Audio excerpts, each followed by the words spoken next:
There's a version of me that used to snap, to prove, to explain, to argue. But every time I did, I felt smaller. Not because they won, but because I left myself behind just to feel right. Now, I choose differently. Well, not quieter, but softer.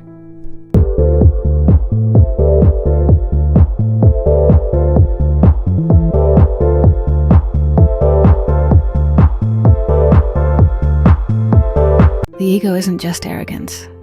It's the armor we build to survive, to be heard, to feel worthy. But what happens when we no longer want to fight to exist? When we long not to win, but to belong? The feminine ego doesn't disappear. It softens. It learns that power doesn't have to roar. Sometimes it whispers. Sometimes it simply stays. In this episode, we explore 7 ways to grow a feminine ego, not one that dominates, but one that connects, nurtures, and listens. Because sometimes strength means choosing gentleness, especially with yourself.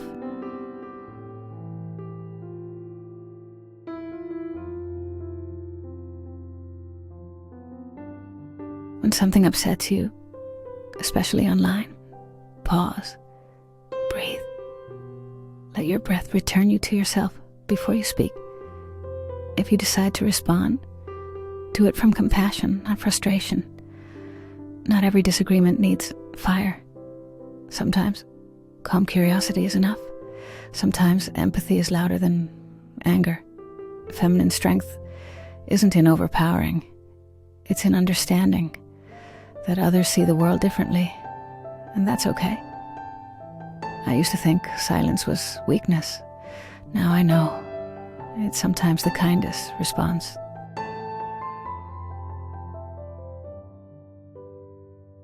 Always make room for other women's voices.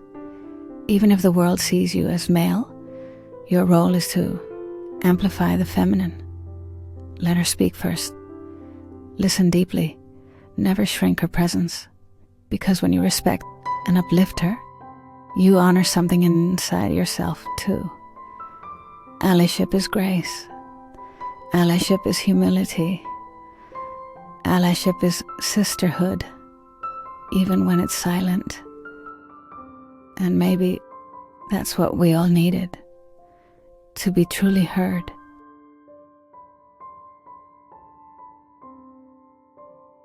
When facing challenges, choose softness over force. Not everything needs fixing. Some things just need to be heard. Lean into dialogue. Welcome collaboration. Let emotional awareness be your compass. The feminine doesn't dominate. She connects. She makes room. And in that space, solutions rise. Connection over control. That's a lesson I'm still learning.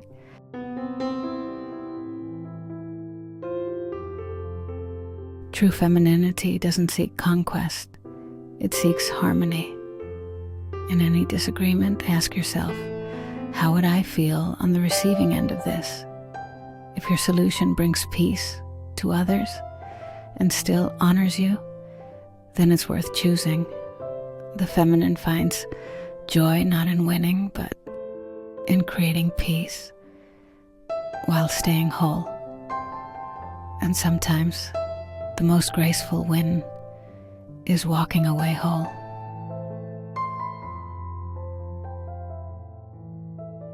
Asking for help is not weakness.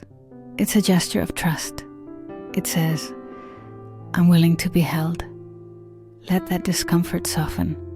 Let people support you, because the feminine doesn't bloom in isolation. She blossoms in togetherness, in community and care. It took me years to ask, but one whisper of, I need help, changed everything.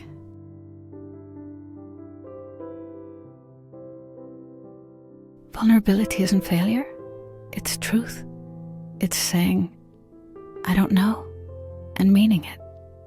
While masculinity hides behind control, the feminine breathes through honesty. Let yourself be seen.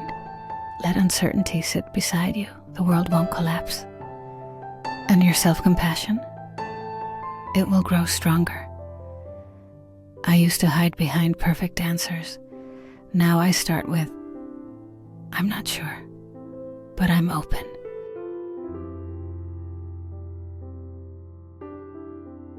Your strength isn't your body, it's your emotional courage. Choosing this path, your feminine path, means choosing truth over comfort. And yes, your ego will resist. The old pride will tighten its grip. Let it go gently. Let the emotions move through you. Let them teach you. Growth might sting, but that sting is the shell breaking. Every time you stay present with your feelings, you tame the pride and soften into who you really are. And each time you do, you become freer, more radiant, more you. Some days it hurts, but every time I let go, I shine a little more. Softness is often misunderstood as fragility, as passivity, as weakness. But real softness is a decision to stay open, even when life has tried to close you, to keep your voice gentle, even when your heart is tired, to keep feeling, even when it would be easier not to. Strength isn't always in the doing. Sometimes it's in the not doing, not retaliating, not performing, not proving anything to anyone. And that's the feminine ego, not erased, but transformed into something quiet, something radiant, something true. If something in this episode stayed with you, let it stay. Not as a task, but as a tenderness. You don't have to rush to change. Softness takes time.